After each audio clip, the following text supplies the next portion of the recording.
Renungan Pagi bersama Allah di Waktu Fajar oleh Ellen G. White, 18 Mei 2022. Mari kita berdoa. Bapa kami yang di sorga, Allah pencipta langit dan bumi, laut dan segala isinya, Allah yang maha besar, satu-satunya Allah yang benar, yang kami sembah selalu melalui anak-Mu yang tunggal, Yesus Kristus.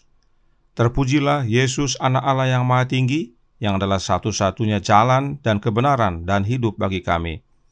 Pada pagi hari ini kami bersyukur boleh bangun dan berbakti dan sebagaimana membaca dan mendengarkan nasihat firman-Mu, kiranya ini menjadi pembaharuan bagi kami semua, agar kami mengalami pertobatan. Beserta kami sepanjang perbaktian ini kehendak-Mu yang jadi, ampun kami akan dosa dan salah, karena kami berdoa hanya dalam nama anak Allah yang tunggal, Yesus Kristus, yang adalah Tuhan dan Juru Selamat kami. Amin. Renungan hari ini akan dibacakan oleh Saudara Jones Ayorbaba. Kepada Saudara Jones kami persilahkan. Terima kasih, selamat pagi buat kita semua. Bacaan renungan pagi kita pada pagi hari ini 18 Mei 2022 berjudul Pertobatan Salomo. Ayat inti terdapat dalam Pengkhotbah 2 ayat 11.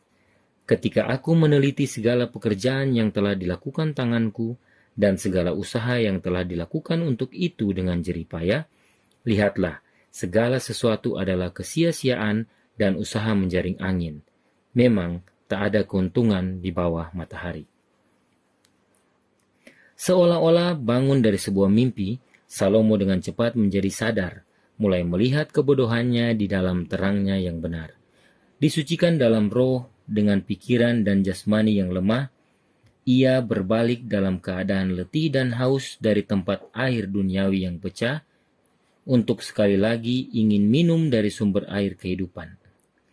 Pada akhirnya, disiplin penderitaan menyelesaikan pekerjaan disiplin itu baginya.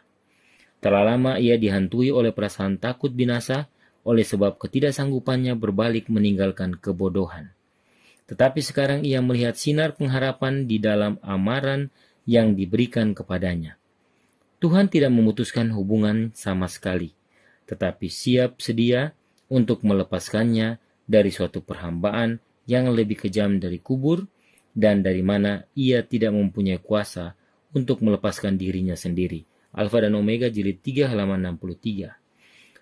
Bukan saja bagi orang-orang muda, tetapi juga bagi orang-orang dewasa, dan bagi mereka yang sedang menuruni bukit kehidupan dan sedang menghadapi terbenamnya matahari kehidupan, pengalaman hidup Salomo itu menjadi amaran.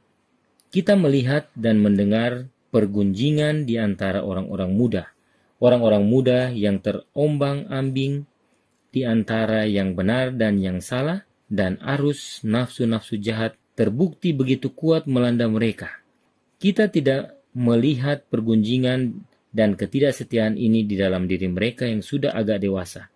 Kita mengharapkan tabiat itu didirikan dengan asas-asas yang berakar kokoh. Akan tetapi, hal itu tidak akan selalu demikian. Bertitik tolak dari contoh-contoh tersebut, kita dapat mengetahui bahwa hanyalah dengan jalan berjaga-jaga dan berdoa, orang-orang tua dan muda boleh selamat. Ketenangan tidak terletak pada kedudukan yang tinggi dan kesempatan-kesempatan yang besar. Orang-orang yang mengindahkan amaran dari kemurtatan Salomo dan menjauhkan diri dari pendekatan pertama dari dosa-dosa yang mengalahkannya. Hanyalah dengan penurutan terhadap tuntutan surga, manusia akan terpelihara dari kemurtatan.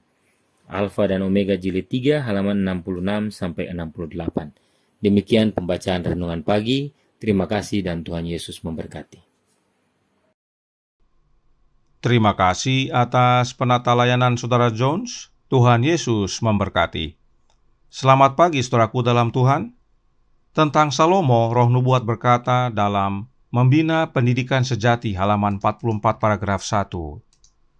Pada awal kehidupan Salomo juga tampak hasil-hasil metode pendidikan Allah.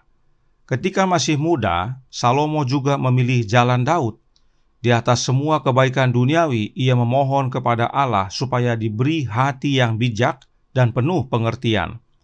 Dan Tuhan tidak hanya memberikan apa yang dimintanya, tetapi juga apa yang tidak dimintanya, baik kekayaan maupun kehormatan. Inilah Salomo pada mulanya. Kuasa pengertiannya, luasnya pengetahuannya, kemegahan pemerintahannya menjadi keajaiban dunia. Itu sebabnya Roh Nubuat menyatakan dalam Membina Pendidikan Sejati halaman 44 paragraf 2. Dalam pemerintahan Daud dan Salomo, Israel mencapai puncak kebesarannya. Janji yang diberikan kepada Abraham dan diulangi melalui Musa digenapi.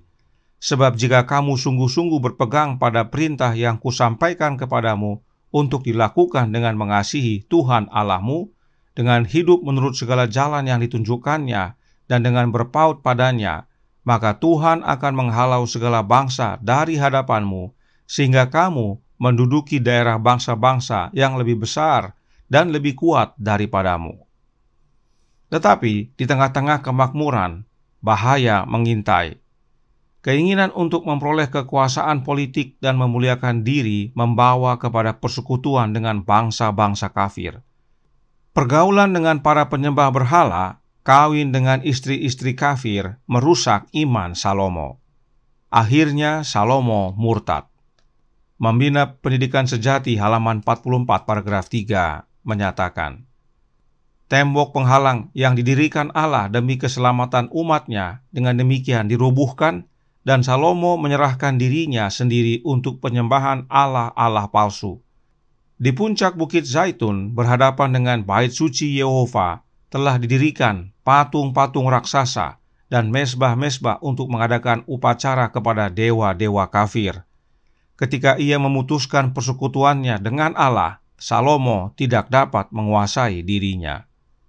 Ingat pekabaran renungan kemarin, pada saat hubungan kita dengan Allah terputus, maka kita sudah berada di wilayah setan. Dan inilah yang dilakukan oleh Salomo. Dia memutuskan persekutuannya dengan Allah, dan Salomo tidak dapat menguasai dirinya lagi, sebab dia sudah berada di tanah setan. Padahal pada waktu dia diangkat menjadi raja, dia berdoa. 1 Raja-Raja 8 ayat 57 dan 60. Kiranya Tuhan Allah kita menyertai kita sebagaimana Ia telah menyertai nenek moyang kita. Janganlah Ia meninggalkan kita, dan janganlah Ia membuangkan kita, supaya segala bangsa di bumi tahu bahwa Tuhanlah Allah dan tidak ada yang lain. Salomo menyembah satu-satunya Allah yang benar. Tetapi setelah jaya dan terkenal, Salomo malah tergoda dengan Allah lain dan menyembah berhala. Salomo malah yang meninggalkan Tuhan. Mengapa Salomo melakukan hal ini? Karena dia merasa meski berbuat dosa dia bisa kembali.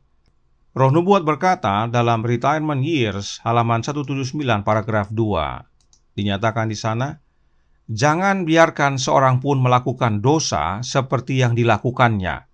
Nya di sini adalah Salomo. Dengan harapan mereka juga dapat memulihkan diri. Dosa hanya dapat dimanjakan dengan resiko kehilangan yang tak terbatas. Inilah sejarah kehidupan Salomo. Melakukan dosa dengan harapan dapat memulihkan dirinya sendiri, tetapi kenyataannya tidak bisa. Salomo makin jauh dan makin jauh dari Tuhan. Sebab resiko dosa adalah kebinasaan. Pemulihan dari dosa bukan atas kuat kuasa diri kita.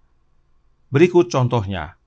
The Adventist Home halaman 64 paragraf 2 menyatakan, dalam membentuk persekutuan dengan bangsa kafir dan menyegel ikatan melalui pernikahan dengan putri penyembah berhala, Salomo dengan terburu-buru mengabaikan ketentuan bijak yang telah dibuat Allah untuk menjaga kemurnian umatnya. Harapan bahwa istri Mesir ini akan bertobat hanyalah alasan yang lemah untuk dosa. Karena melanggar perintah langsung untuk tetap terpisah dari bangsa-bangsa lain, raja menyatukan kekuatannya dengan lengan daging.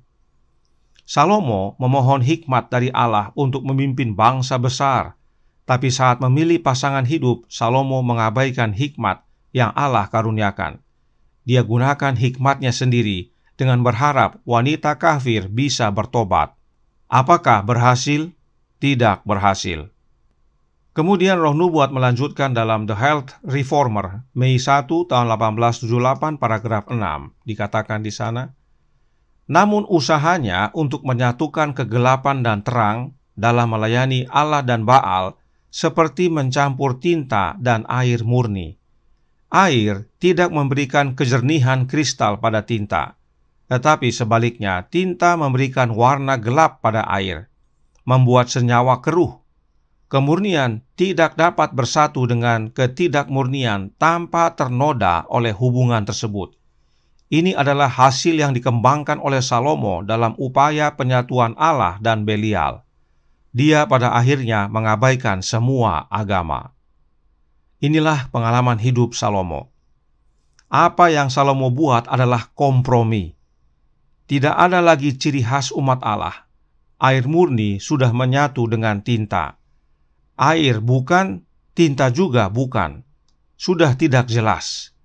Dan ini masih terjadi sampai sekarang.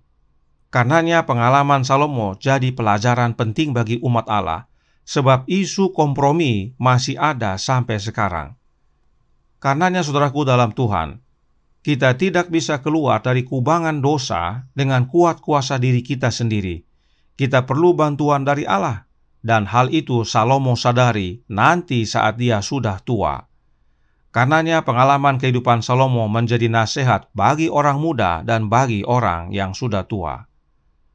Bapa Kita Peduli halaman 211 paragraf 4 menyatakan, seorang yang benar-benar menyesal tidak menghilangkan dosa-dosa dari ingatannya. Segera setelah ia mendapat kedamaian, ia tidak melupakan kesalahan yang telah ia buat. Ia memikirkan mereka yang telah disesatkan oleh kejahatannya dan mencoba dalam segala cara menuntun mereka kembali ke jalan yang benar. Inilah pengalaman Salomo. Inilah perilaku orang yang sadar dan bertobat. Mereka tidak lupa akan dosa-dosa mereka, bukan untuk melakukannya lagi, tetapi menjadi pelajaran bagi orang lain agar kembali ke jalan yang benar. Inilah yang Salomo alami. Salomo adalah kebangunan yang terlambat. Terlambat karena akibatnya tidak mungkin dihindari lagi. Kerajaan sudah ditetapkan terbelah dua. Tetapi pertobatan masih menjadi bagian Salomo. Biarlah ini menjadi pelajaran bagi kita semua, agar jangan tunggu sampai hancur dulu baru bertobat. Tetapi jadikan Kristus sumber air kehidupan kita setiap hari, sehingga melalui kehadiran Roh-Nya dalam hati kita menjadi manusia baru di dalam Yesus. Hidup kita jadi baru. Kiranya ini menjadi sukacita dan pembaharuan bagi kita, karena tidak ada kata terlambat untuk bertobat, sebab pintu kasihan belum ditutup. Jangan sia-siakan waktu. Tuhan memberkati, saya bawa dalam nama Yesus. Amin. Mari kita berdoa. Bapa kami yang di sorga, Allah pencipta langit dan bumi, laut dan segala isinya, Allah yang maha besar, maha kuasa, sumber segalanya, yang kami sembah selalu melalui anak-Mu yang tunggal, Yesus Kristus. Terima kasih atas nasihat pengalaman Salomo, yang pada awalnya begitu setia dan sungguh-sungguh kepadamu ya Bapa, bahkan meminta hikmat dan pimpinan-Mu, sehingga dia akhirnya menjadi raja yang terkenal. Namun pada akhirnya, kejayaan, kemakmuran mengintai, dan dia akhirnya jatuh, merasa diri kuat, dapat kembali dari dosa, tapi pada akhirnya gagal dan semakin gagal. Namun, nanti setelah tua, nanti setelah akibat apa yang dia lakukan, di mana kerajaan Israel harus dibagi dua, dia pada akhirnya bertobat.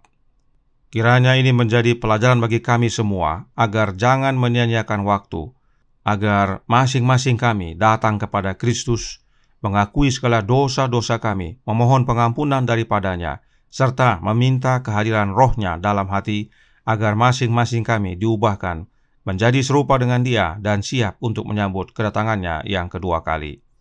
Beserta kami sepanjang hari ini ya Bapa, kehendak-Mu yang jadi, ampun kami akan dosa dan salah, karena kami berdoa hanya dalam nama Anak Allah yang tunggal, Yesus Kristus, yang adalah Tuhan dan Juru Selamat kami.